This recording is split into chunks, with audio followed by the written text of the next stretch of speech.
Hey everyone, I hope you are all doing well. I wanted to film an update video today. I know it has been a while. I have had some pretty big life changes go on in the past year or so, but I felt doing an update was worth it because I do think there are some things that have changed in terms of the way that I eat and my skincare. I am still doing the carnivore diet. It continues to keep my ulcerative colitis in remission. But I think, like a lot of you, as time goes on, if you do this way of eating or you do something similar, you realize what works best for you and tweak things as you go along. So I've definitely had some of those situations in the past year or so, and I continue to refine the way that I eat to better serve me. But my ulcerative colitis remains in remission. I'll talk about that a little bit today. And like a lot of these little updates, I am filming this on my phone, so there's going to be very minimal editing, if any at all. So I'm just going to talk about things off the cuff. The first thing that I guess I'll talk about is the way that I'm eating now. It's really no different than the way that I've eaten in the past, but I did talk about this on my Instagram. I don't think I've talked about it too much on here, but I did take out eggs from my diet for the most part. I realized that when I was eating eggs, I would tend to be a little bit more constipated versus when I wasn't. And once I did take eggs out of my diet, those problems got better. So I've been avoiding eggs. I haven't completely taken them out. I'm not going to say I'm never going to eat an egg again, but I did realize I was kind of intolerant to eggs. I've even experimented with eating just the yolks and eating raw yolks rather than cooking them, because I did think cooking them was possibly causing some of the issues. But I don't really see much of a difference between eating just the yolks versus including the whites and cooking them. Like it all just seems to be kind of affecting me the same. So I've been avoiding eggs. Then on the other hand, I've mentioned this before on my YouTube channel. I know that I have, but I have been avoiding most dairy. So I do still drink coffee, and I do still put heavy cream in my coffee every day. That doesn't seem to affect me. I do buy lightly pasteurized heavy cream. It is very hard for me to access raw dairy, unfortunately, where I live in New York. But the heavy cream doesn't really seem to bother me. I've honestly never experimented with taking it out too, so I don't know if maybe taking it out might help. But overall, my digestion's been good. I continue to remain in remission from ulcerative colitis, so it's obviously not causing bad issues, if it is causing any issues whatsoever. But on the other hand, I do every once in a while have heavy cream. I do try to buy raw cheese when I do have cheese, but I did take out any other dairy really besides the heavy cream as of recently, because I did have a pretty big life change happen. I got a new job. I'm not going to go into what it is, but it's like a big girl job, and I finally have good benefits and whatnot. So it's been really nice, but it's also been very stressful. And I do think that has affected my digestion, because I did go through, I would say from June to about now, it's been starting to get better. I was experiencing constipation on and off, but overall my digestion has been pretty normal compared to the way that it was. Like no even remotely close to symptoms that are even remotely close to what I used to experience when I was going through ulcerative colitis flares. But I've been experiencing those things on and off since things started to get pretty stressful. And I do think that I know that my digestive system is linked to my stress. Like if I'm very stressed out, that will affect me. So I do think that played a role in those issues cropping up. But again, that's why I've been trying to mitigate them by experimenting with taking out things like certain dairy and eggs. And they have helped, and I have noticed, I was eating this way already, but relying mostly on red meat without seasonings, just sea salt. I still use Redmond sea salt on everything. I have noticed that I'm just functioning the best eating that way. My digestion is getting back to completely normal versus the way it was for a good couple of weeks there. So it seems like the changes that I've made have been working for me. I I say this a lot, kind of in jest, but it's also, I think, kind of true. I feel like Michaela Peterson because I'm finding slowly that everything besides red meat has its caveats with me and affects my digestion badly. Red meat, I have the least stress when I'm eating red meat a couple of times a day. Usually I eat like twice a day. And especially when I have a stressful day at work, it helps to really mitigate my stress and my anxiety. So I continue to just go back to believing, or, nothing has like swayed my belief in this, but I continue to see the result that red meat works the best for me. So I continue to rely most heavily on that. In my last video, I believe I did talk about how I was doing ButcherBox. I did cancel that because we had a Wild Fork open up close to us. If you haven't gone into Wild Fork, if you have one by you, you must. They have every type of meat under the sun, and as far as I know, they do source the meat from good places. And they have a lot of like unseasoned like steaks. They have all different types of ground beef. Not ground beef, but all different types of ground meat. Like all different types of animals like yak and elk and whatnot. I love that store. So yeah, I ended up realizing that since I do shop there at least once a week usually, ButcherBox ended up not being worth it really, because I can get all of the grass-fed meat that I want at Wild Fork for the same price as I was paying for ButcherBox. So I ended up canceling it, but I do recommend them. They have very high quality meat. They source it from good places. It's grass-fed, so it's more nutrient dense. But on the other hand, if you have a Wild Fork by you and you haven't checked it out, you must.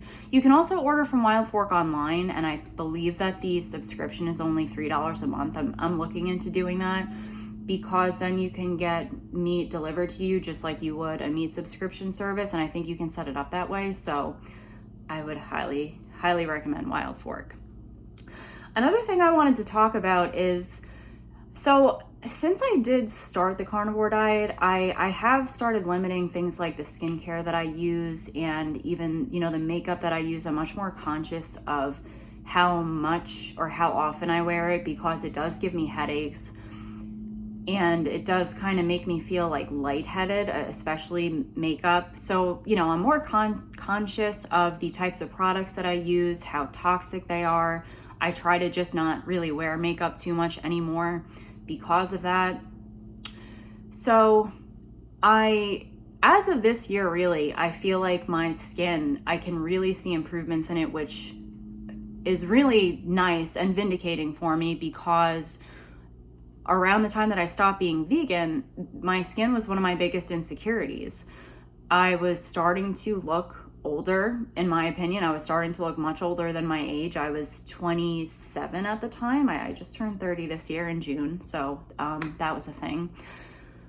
So I was 27 at the time when I stopped being vegan, and I look back at pictures now and I really feel like I looked 40. So especially as of this year, I look at my skin without makeup, and mind you, I used to be one of those people that felt like they couldn't leave the house without wearing a face full of makeup to be presentable to the world.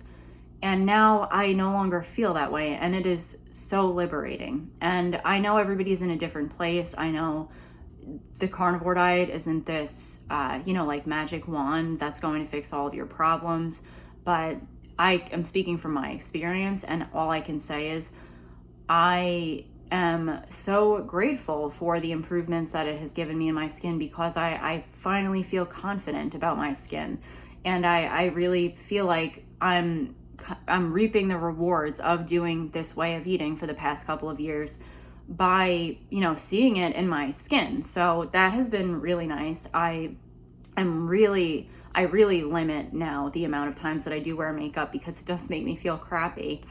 And I just feel like my complexion looks the way that it was supposed to look if I had been eating a proper diet my whole life now. The way, doing this way of eating and seeing the way that my health and my body has changed has also granted me this insight into, well, maybe we gravitate towards these things, these beauty standards and these cosmetic surgeries and alterations, because we are striving towards what we know is like the healthiest and the way that we're supposed to look and feel and be.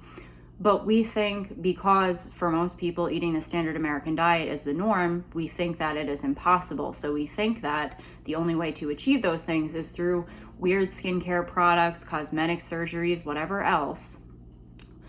But on the other hand, if you were just eating the proper human diet, I could say, you would see profound improvements in your appearance. And again, everybody's in a different situation. Some people could be disagreeing with me, thinking like you just have it easy. I've definitely, had that response thrown at me, but I know how much my skin has improved. I did not look like this a few years ago, so I can just see the results in real time, which is really nice. In terms of my skin, something else I did want to talk about and ask my audience about is how profound the changes were for you if you've been doing this way of eating for a few years.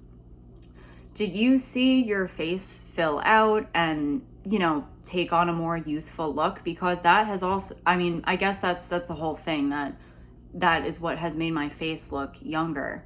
Another whole topic that I am going to cover now, basically in this video, is that I talked about this a little bit on my channel before, but I did kind of go back and forth because it was such an ingrained habit in me.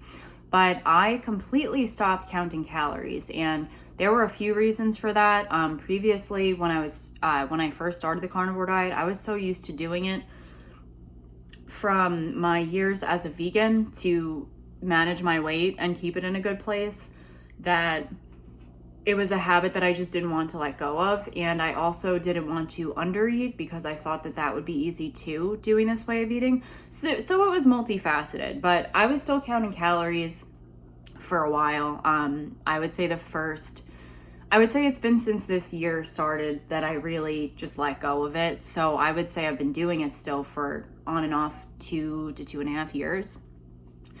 And there were multiple reasons for that, but one of the biggest reasons was that I started to notice that my face was looking gaunt, and I think that this is a concern for some people doing this way of eating, where you lose too much weight. And a part of that, I think, was because I was eating the amount of calories per day that I thought I was supposed to eat. I would always eat at least like 2,000 calories.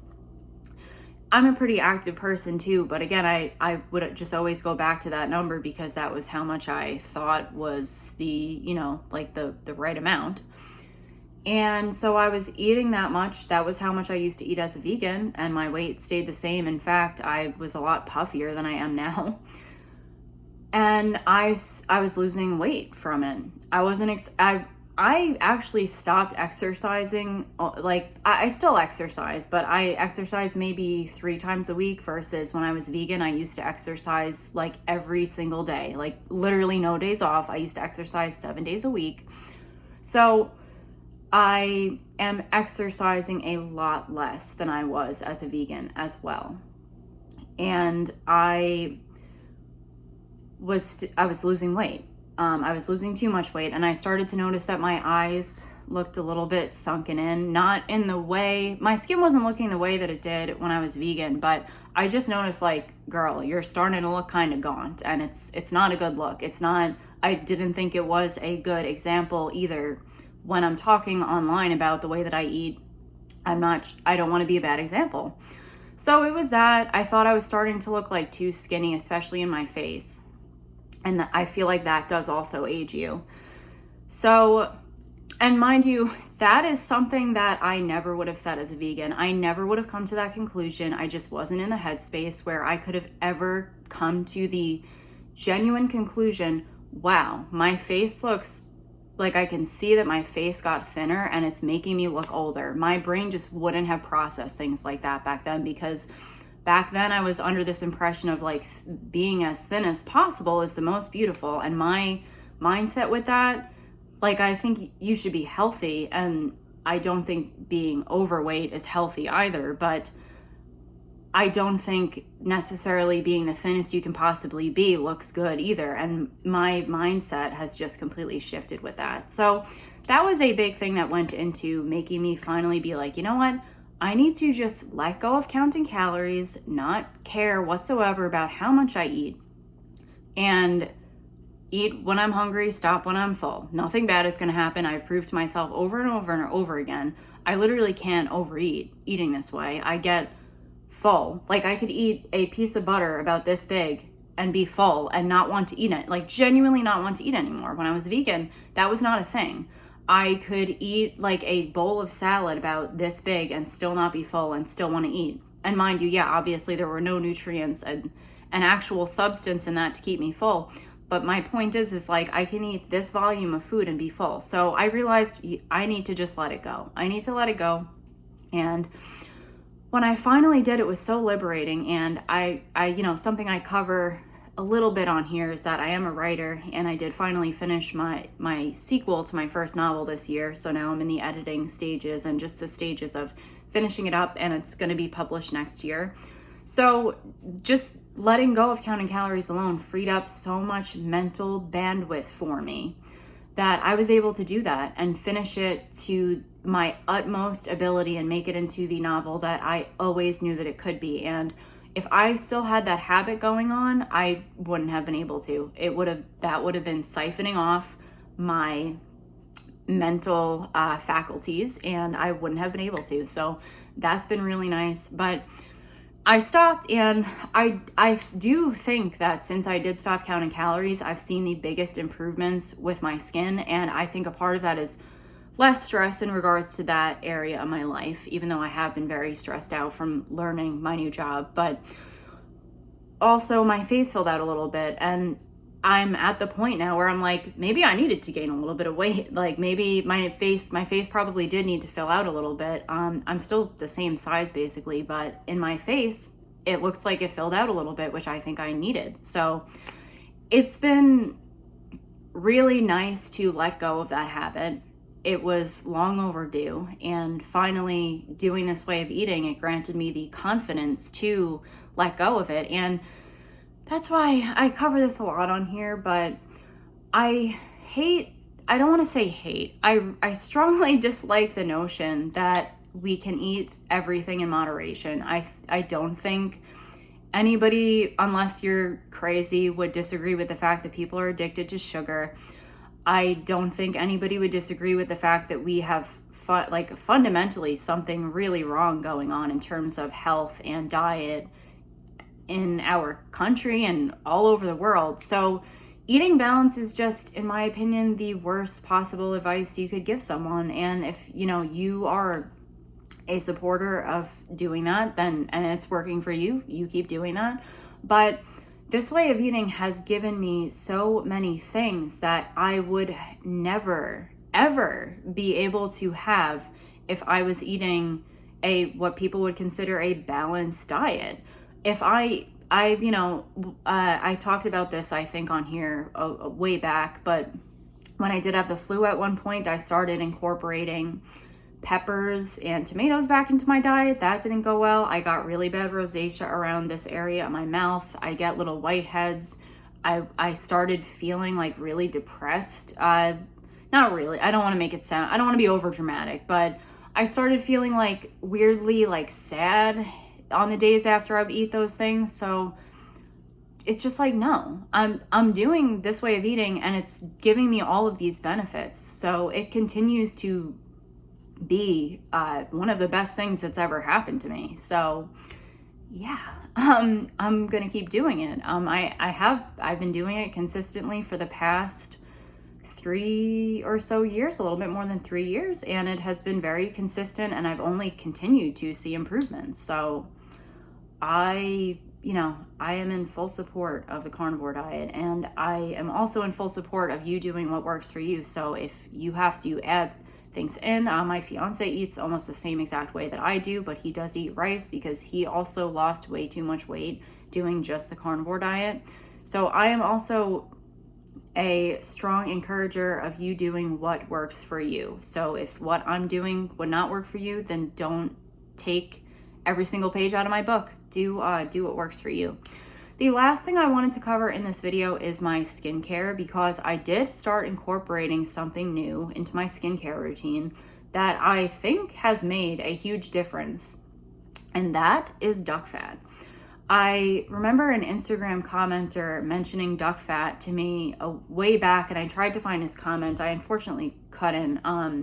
But he had mentioned that it is really good for your skin. It's good to mix with beef tallow even in a certain ratio, because I can't remember exactly, but I know that it was good. It was supposedly good for your skin. So I got duck fat recently, and I started using it on my skin, and I just feel like like beef tallow is working great on my skin, but duck fat, I don't know if it's because it's more of like an oily substance when it melts, but it really has been evening out my skin better than beef tallow ever has. So I mixed 50% beef tallow and 50% duck fat, and I have it in a jar, and I have been using that on my skin.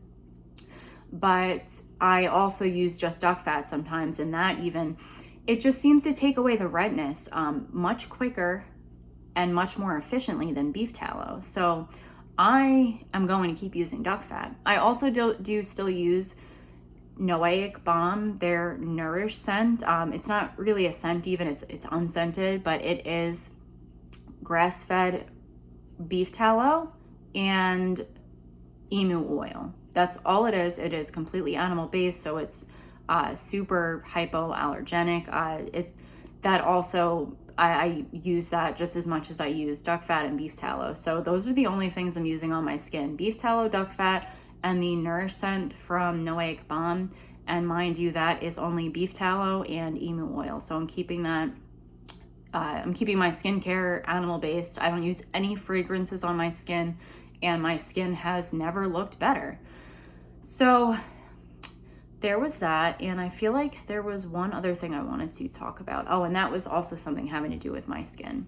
So I have talked about this on here before, but I have been accused of getting plastic surgery because that is how people want to explain the changes in my face, instead of just accepting that a dietary improvement can do these things.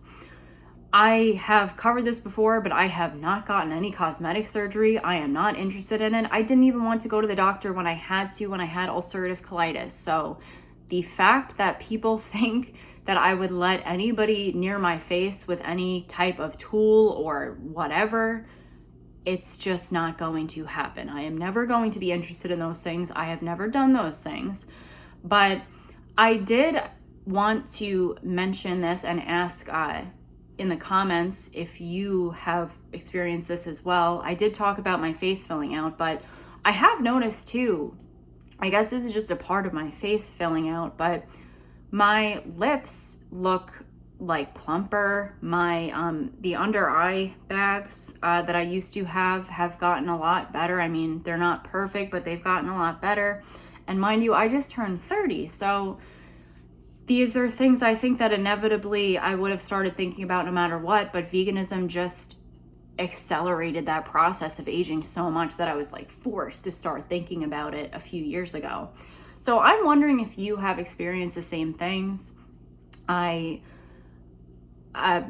was really what I wanted to cover. I think I forgot earlier in the video to talk about that, but my lips look plumper, and then my under eye bags have gotten a lot better. And it goes back to what I mentioned earlier in the video of women striving towards these things by doing cosmetic surgeries. It's like, if you just ate an animal-based diet, you ate more red meat, you would start to probably see your appearance improving. But people don't, it's too much of a sacrifice for some people, or it just seems too simple, and you just have to do it to understand how beneficial it is. So yeah, but that is my update. Let me know how you guys are doing in the comments. I do have to still film a Q&A video. I still have all of the questions everybody gave me on my Instagram from earlier this year when I was planning on filming it, and then I left my old job and started my new job, and everything got a little crazy in my life, and I did want to take time to just focus on finishing my book outside of work. So I did what I needed to do. Things are finally starting to settle. I finally have free time again, so I'm gonna film that Q&A video soon, and then I'll maybe ask on my Instagram for new questions and film a more, you know, up-to-date Q&A video with questions that people submit like now. But yeah, I hope you guys are good. Let me know how you guys are doing in the comments, and I will see you in the next video. Bye.